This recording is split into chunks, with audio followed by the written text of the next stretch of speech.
There are many reasons a film may never see the light of day. Well, in this video we've got lawsuits, pregnancies, leaks, firings, and whatever this is. So let's have a look at 7 movies you'll never get the chance to see right now, starting with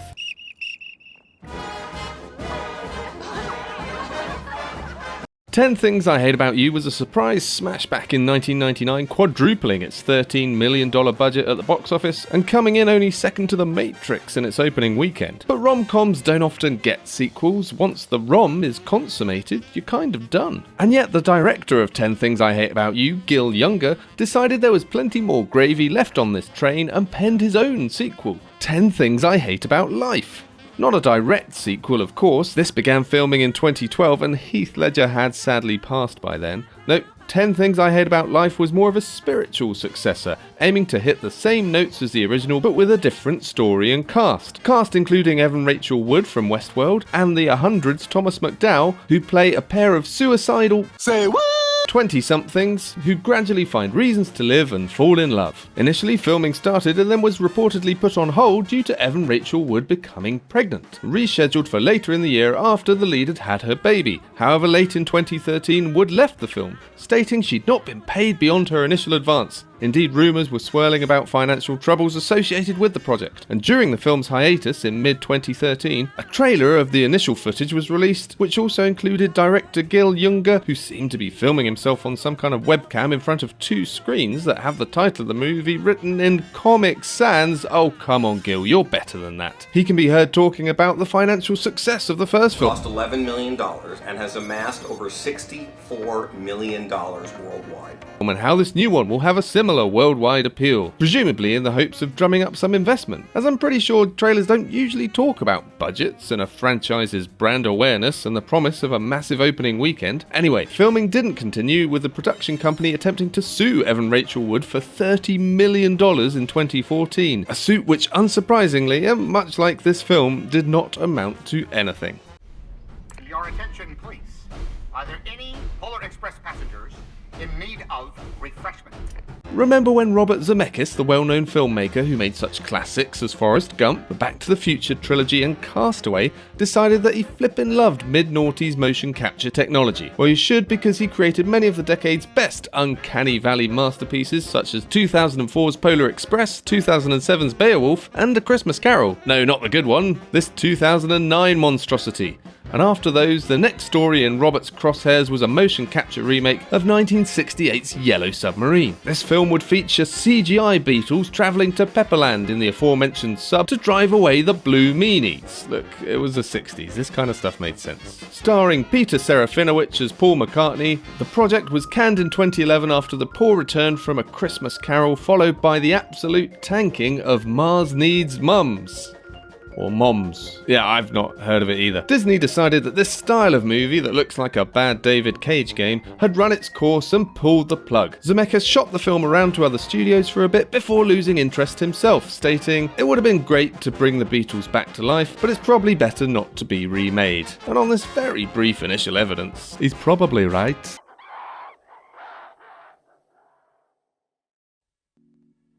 Ever since 2001: A Space Odyssey, director Stanley Kubrick has been known for making films with a high degree of intensity. The Shining, Full Metal Jacket, A Clockwork Orange. So imagine just how intense Kubrick's retelling of Napoleon Bonaparte's life would be.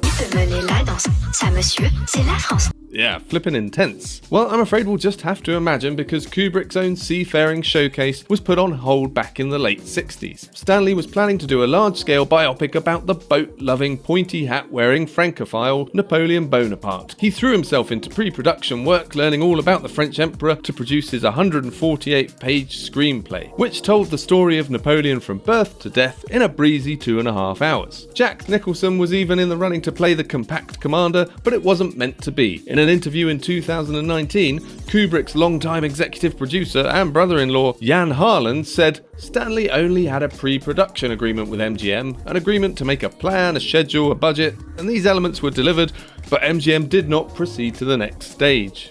Maybe it was because MGM had just changed ownership, and the new owners were more keen on building casinos than films. Maybe it's because 1970s Waterloo was released with minimal box office success. Whatever it was, we'll just have to wait until later this year, when Ridley Scott releases his own Napoleon film with Joaquin Phoenix in the lead role. How's the pie? So good. You're probably aware of the glorious meme factory that is Sam Raimi's Spider-Man 3. A troubled production that suffered from studio interference, and a movie that the director himself came out and said was awful in 2014. Nevertheless, the best box office returns for any Spider-Man movie up to that point meant a fourth Raimi Spider-Man was initially greenlit, with John Malkovich reportedly cast as the Vulture, Bruce Campbell as Mysterio, Anne Hathaway as the Black Cat, and Dylan Baker returning as a now lizardified Dr. Kurt Connors. There was certainly a lot of moving pieces, and maybe this was starting to feel like another Spider-Man 3 with too many villains spoiling the spider broth. Oh, that sounds disgusting. Certainly Raimi himself was determined not to repeat the same mistakes, stating in an article on the appropriately named website Vulture in 2013, "I couldn't get the story to work on a level that I wanted it to work. I was very unhappy with Spider-Man 3, and I wanted to make Spider-Man 4 to end on a very high note with the best Spider-Man of them all. But I couldn't get the script together in time due to my own failings, and I had to say to Sony, look, I don't want to make a movie that is less than great, so I think we shouldn't make this picture. Go ahead with your reboot, which I know you've been planning anyway." Sony said, "Sweet, cheers my dears," and went off and announced Mark Webb as the director of the new amazing Spider-Man reboot literally days after Spider-Man 4 was cancelled. Apparently reports suggested they were also considering David Arachnid and Johnny 8-Legs to helm the project. Now, the story of what happened to 1998's Tim Burton directed Superman Lives movie has been well documented in the 2015 documentary The Death of Superman Lives: What Happened. But if you haven't got an hour and 45 minutes to spare, then very briefly, in the early 90s, before everything was run by computers, Warner Brothers inexplicably let the rights to Superman lapse. One assumes by mistake, presumably because someone in a low-level admin job forgot to send a letter somewhere, and then Warner Brothers fired them. Into the sun. So, a canny producer by the name of John Peters snapped up the rights and began working on a new Superman with writer Kevin Smith. Thing is, Peters didn't really like a lot of what made Superman Superman. The costume? Gone. The flying? Nope. He also really wanted Superman to fight a giant spider for some reason. Side note, Peters went on to produce Wild Wild West, where Will Smith fights a giant spider. No kink shaming here. So even though Peters had the rights, Warner Brothers was still putting up the money and planning to distribute this new Superman vehicle. Tim Burton was hired to direct, Nicolas Cage was going to star, the pre-production and conception began, and boy, if you look at some of these images, this would have been one heck of a visual journey. Burton started to take the production down a darker, more gothic path, and there were concerns that this new movie might not be marketable to one of the studio's key demographics: people. Anyways, after spending $30 million of a now lowered $100 million budget on development and pre-production, but with no pieces of the film yet made, the studio got nervous and went back to the drawing board, tearing up the Superman Lives script. Tim Burton went off to make 1999's Sleepy Hollow, and a new Superman script turned into the much more Magnolia Superman Returns, which was released in 2006, starring Iowa Regional Christopher Reeves lookalike winner Brandon Routh. Now let's all take a moment to reflect on the Superman we'll never get to see.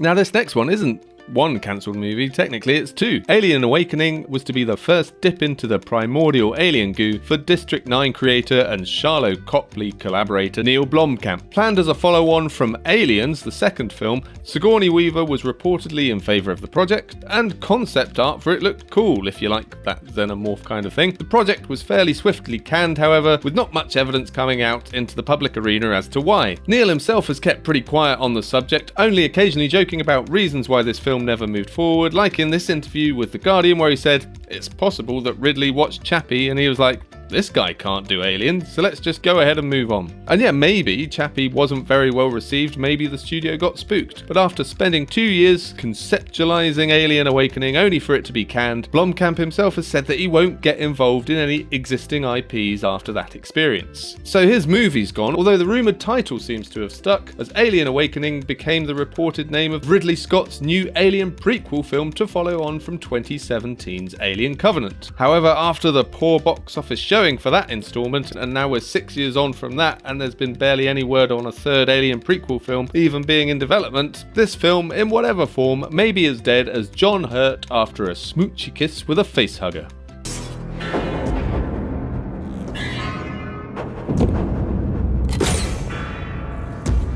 The most recent high-profile cancelled film is unlike the rest of the entries on this list because they actually made the whole movie. 2022's Batgirl was in the can. The trash can after completion. And this wasn't a little venture either. It had Brendan Fraser, who is still currently enjoying his Renaissance. Now, a little side note, you may remember that I used the term Renaissance in my What's On in February videos. Well, check this article here. They've not gone for Renaissance, they've gone for the much less catchy Brendan Fraser's songs. Call that a portmanteau. Where was I? Anyway, Brendan Fraser was the villain, and it had Michael Keaton in it as Batman. So why toss Batgirl down the Batcave, never to be seen again? Well, according to one report, the film was not going down well with test audiences. It said those test screenings were said to be so poorly received by moviegoers that the studio decided to cut their losses and run, for the sake of the brand's future. DC called the film unreleasable as well, saying the decision not to release Batgirl reflects our leadership's strategic shift as it relates to the DC Universe and HBO Max. And sure, since then James Gunn has taken over, and internally there's been a lot of hiring and firing at DC, and the new film The Flash is set to completely reset the DC cinematic universe, with all the previous actors set to be recast from this point on. But what's interesting is that the cast and crew all said it looked really good, which yeah, sure, they're probably going to say that the thing they're working on wasn't a big old pile of horseplot, but to be so adamant that it was great and not just come up with some kind of excuse like budget or time or studio interference just makes me think, was it good? Nah, probably not. Well, whatever the film was, it's no longer part of DC's plans moving forward, so into the bin with all of it. And there's 7 films you'll never get to see. Which ones would you have loved to sit down and watch? Do you know of any other cancelled projects that seem intriguing? If so, pop them in the comments, and maybe I'll cover another set in a future video. Don't forget to subscribe and hit the bell icon to be notified when a new video is up on the channel. Catch you next time, bye!